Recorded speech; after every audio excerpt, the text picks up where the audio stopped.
to use as a casting, heat sink. We'll do a little pre-porting on them to show capability. We can use them for flow bench. We'll get into that shit later. Basically, you can do 4 different port work options on it because there's 4 ports, and then you can flow each one of them and check them. Right now, I'm just stripping them. Here's a quick way to remove your valves. If it's a head you don't care about and you're getting the valve train out, or you're stripping the head for rebuild and you don't have a valve spring removal tool, this, that, the socket and the mallet will get you by. I'll show you in time out.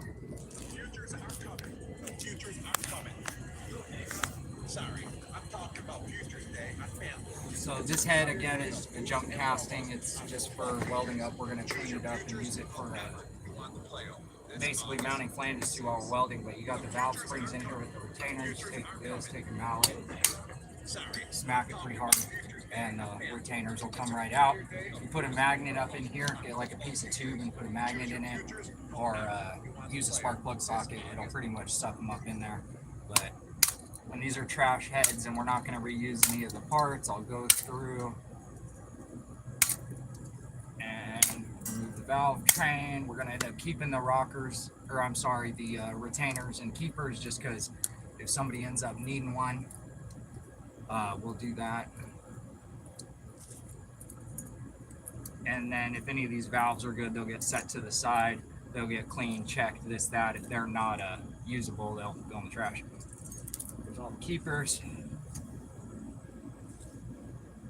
Here's all the valves. Now, while we're in here, I'll show you guys a few things. If you ever have oil going inside your motor, generally it's only from 2 points. The piston rings, which, unless the hone's fucked up, that's not usually it. You're actually going to have an issue with these valve seals right here. Let me see that. So these are the valve seals inside the head. These are what keep oil from going down the shank. After the valve's removed, this seal's on top, and then there is a guide under there that's bronze. You can kind of see in there. And that guide is shaped to the size of the valve. You want the shank of the valve clean. Bronze guide or OEM, you can actually hone them. And then these seals. If it doesn't hold the valve straight enough, the clearance is too big, the valve will wobble, letting oil past the seals.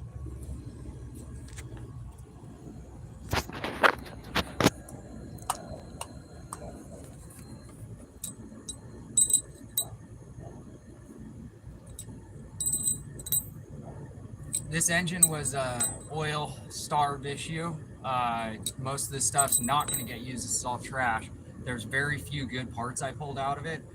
These valves, again, will get checked and everything, and that way if we have another OEM motor that breaks some type of part like this, we have a replacement.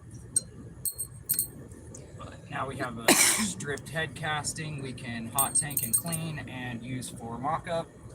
Completely stripped. I cut the spark plug tubes off. I probably could have just fiddled with them and got them out, but I cut them. But there's our H and K heads. I'll sort these parts, brake clean everything down, keep what we're going to keep, get rid of what we're not. These retainer clips match the retainer seat angle.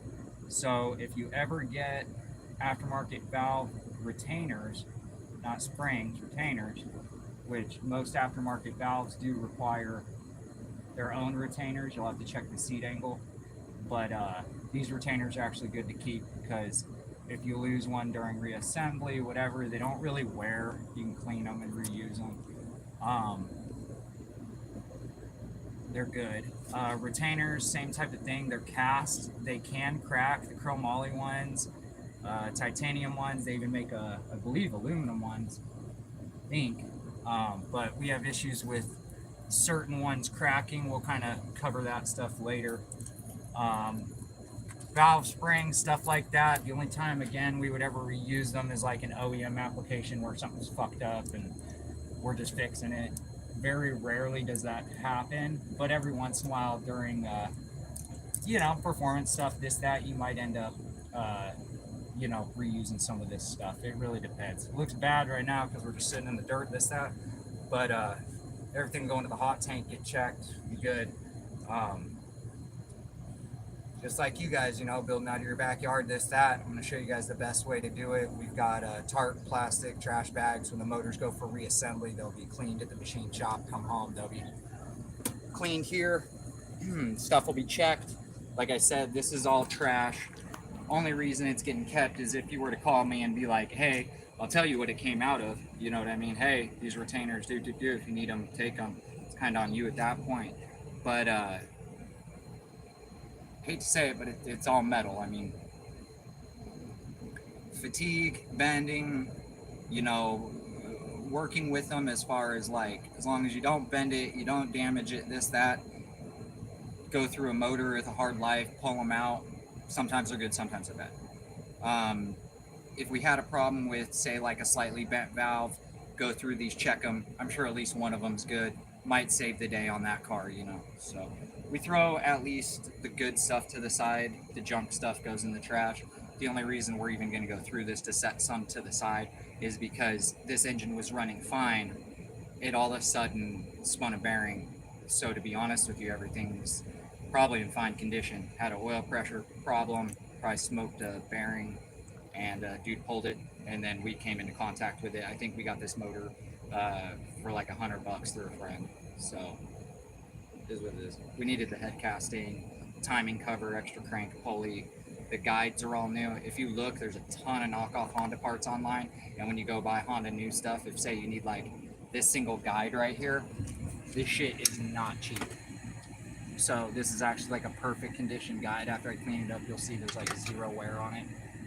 The pulley's not bad. The rubber's not all busted out. It's a little aged looking, but the crank pulley's actually in decent condition. Rubber on the backside's good. We've used a lot worse. So these are always, like I said, just extra bullshit. This isn't to sell or use or anything. This is literally for when there's a fucking problem. Hopefully we can cross that bridge and utilize some of it. But mainly it's for the head castings, the welded stuff. I don't want you guys going out and using used stuff and going, oh, I shouldn't do that, or I should. The proper thing would be to inspect it, make sure it's within tolerances, clean it, you know, go through its process. And then if it sources to be good, you can use it. If not, don't just go throwing shit on your car. So some people are afraid to build their own engines. Some people, you know, would look at this and go, oh, you know, I don't know what I would do with that stuff. Like, is it okay to use this, that? If you don't know, take it to somebody that does know, or take it to a machine shop. They'll tell you. If I take those valves there, it's not going to matter if it was in a junkyard car, a running car, or a car that blew the bottom end apart. Those valves probably never got touched. They're probably fine. We'll keep the good ones, throw them back in this head, see if they see if they can be grinded. Saran wrap them up, set them to the side. One of you guys break something, good to go.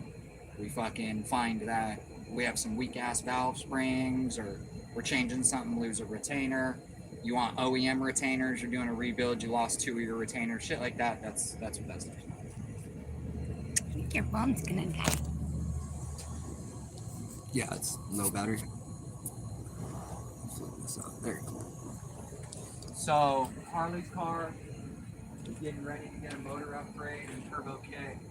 Kane is getting a custom manifold, new turbo manifold. Most of the setups are pretty much actually staying the same. Got our little welding setup here. Did a little test passes last night. Did some aluminum test passes. This was first strike up on the machine. We didn't even do much. And then did some tubing the way we'll be doing our intercooler piping as far as the finish and weld. Dialed in on this, so these are different patterns all over, different speeds, different heat ranges. But we pretty much settled. If you look at this section right here, this is the settings we pretty much dialed in on. And then I think finished up right about here. There's a gas shielding difference here you can see because the angle of the gun going down. I'll show you guys some more about TIG. I'm decent at it. This definitely won't break or cause you issue, just aesthetically isn't the cleanest or most beautiful. Although this would work with so many different variations of settings and dabbing and torch speed, it just looks like every, you know, inch of run is a different weld, which it is. You can see here we had low cleaning, we went to more cleaning, and then here we actually had a hertz change, major hertz change right here. This was the start with no preheat. This was a restart with good settings, and then like I said, I dialed them in further. I believe I jumped from here to here, so this is one. So this would be 1, 2, 3, and 4. So I'll show you guys how that comes out. We have, let's see, we got a UH V3 manifold going out. We have a TM V2 going out, and then we have a TM V1K going out, and then the intake manifolds will be a UH V1 and then a DDV1. So I'll work out the part numbers, I'll give you guys the listing. Basically, when you guys go to place an order with me, you'll just tell me what you want, I'll give you the part number for it. If you need anything in the future, those are fully documented as far as what was used, where the material came from, what material was used, what consumables, along with any proprietary stuff as far as there's a serial number after that that'll say what car it went to or what setup. So say you're like gonna buy a manifold from a guy and you're like, hey, he has this manifold on your car, he said it's a TM-V2 or UH-V2 or V4 or whatever the fuck it is. When you get that part number and that serial number, I can actually tell you, okay, this was the motor setup it was built for. Yours is close enough or within the realm that that should work.